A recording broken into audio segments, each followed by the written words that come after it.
All right, today we're going to sharpen our minds and, just as important, our vocabulary. What's the mission? To get a handle on a set of words that will help you build arguments so powerful, so based on evidence, that they're pretty much undeniable. Let's get into it. So what's the big idea for this explainer? It's all about pairing up those hard, cold facts with the sharpest words to give them real power. We're diving deep into evidence, proof, and the kind of careful thinking that builds a case that just can't be broken. You know, it really all boils down to one big question. How in the world do you take this messy, chaotic mountain of data, of facts, of little observations, and turn it into one single, solid truth? Think of this whole session as a kind of investigation, where the right words, well, they're our most important tools. Okay, so where do we start? Well, just like any good detective, every solid case begins in the exact same place. You've got to collect the raw materials. This is the part where we gather up the clues, the data, the facts, absolutely everything we need before we can even hope to see the bigger picture. So here are the first tools we're pulling out of our kit. What's so cool about this first batch of words is how they help us talk about the sheer amount and the type of information we're dealing with right at the start. We're talking copious, confluence, constituent, compound, concomitant, and collateral. Let's break them down. First things first, you need copious amounts of information. I want you to picture a detective's office just overflowing with notes, photos, and files. You can't build a strong case on a hunch or one little clue. You need a copious supply to work with. Now, as you're wading through all that copious information, you start looking for a confluence. This is that amazing aha moment where two things that seemed totally separate, like, say, an eyewitness report and a strange financial transaction, suddenly flow together and point in the very same direction. That's a confluence.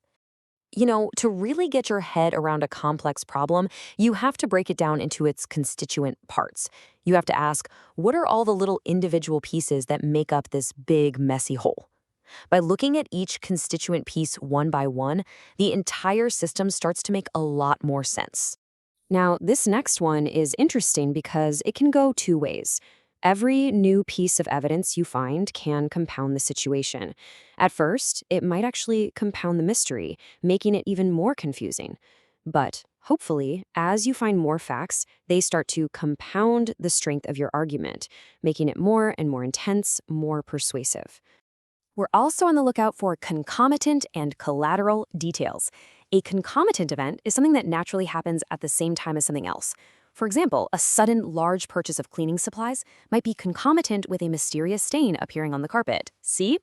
And collateral evidence is that secondary stuff. It's not the smoking gun, but it backs up your main facts. Finding both of these can really start to reveal those hidden connections.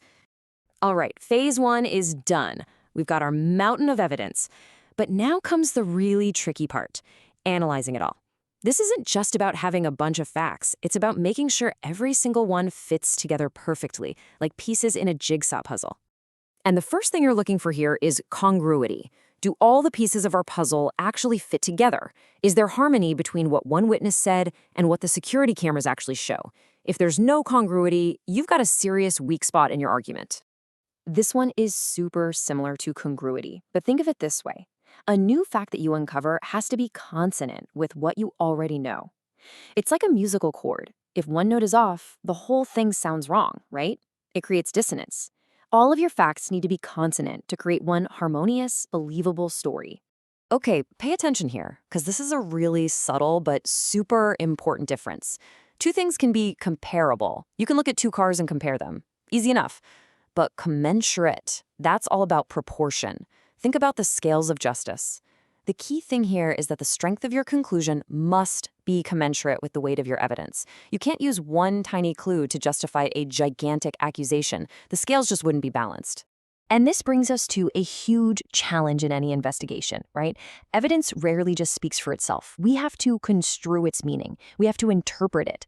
And as we're about to see, the exact same fact can be construed in very, very different ways. And that is where things get really interesting. And check this out. This is the perfect example. Listen to how many ways we can construe this one simple sentence. If I say, I didn't say he stole the money, that implies someone else did. If I say, I didn't say he stole the money, that implies I wrote it down or hinted at it. If I say, I didn't say he stole the money, well, maybe he just borrowed it. Same exact words, but wildly different meanings. It's all about how you construe it. So you've been sifting through facts, you've been checking for congruity, you've been construing meanings, and then, hopefully, you get that amazing moment when all your scattered ideas and theories start to congeal. They stop being this liquid mess of possibilities and start to harden, to solidify into one coherent, solid case. All right, we've gathered the clues, we've connected the dots. Our theory is solid. It is time for the final act, presenting a case that is masterful, complete, and just utterly convincing. But wait, before you stand up and present your case, you have to do one last check. Is it comprehensive? Does it cover all the bases? Does it address all the key elements? Think about the counter-arguments and leave no stone unturned. A comprehensive case is a thorough case, plain and simple. And that leads us to the final goal. You don't just want to be right. You want to deliver a consummate argument. This isn't just about having the facts straight. It's about presenting your complete, perfect case with real skill and even a little flair. A consummate performance is one that is just masterfully done. So let's just walk through that whole process one more time, right? Our 4 steps to a killer argument. 1, you gather a copious amount of evidence. 2, you make sure all those facts have congruity. 3, you carefully construe the meaning of every piece of it. And 4, you present a truly comprehensive case. You follow those steps, and you are well on your way to a consummate argument. Okay, so before we put a bow on this whole investigation, we've got a couple of oddballs. A few words from our list that, well, they didn't really fit the crime-solving theme. So we've put them in their own special place, the odd files. So, real quick, a Colossus, that's just a gigantic larger-than-life statue, like the famous Colossus of Rhodes. A Comestible is simply anything you can eat, just a fancier word for food. And Corpulence is a more formal term for obesity, or the state of being overweight. Okay, odd files, closed. So there you have it, your complete investigator's toolkit. You've got your gathering words to go out and collect all the evidence. You've got your analyzing words to make sense of it all. And you've got your concluding words to present that final, masterful case. This is your new linguistic toolkit for building arguments that are rock solid. So the tools are in your hands now. You've got the vocabulary, the investigator's toolkit for crafting powerful evidence-based arguments. The only question left is, what argument are you going to build?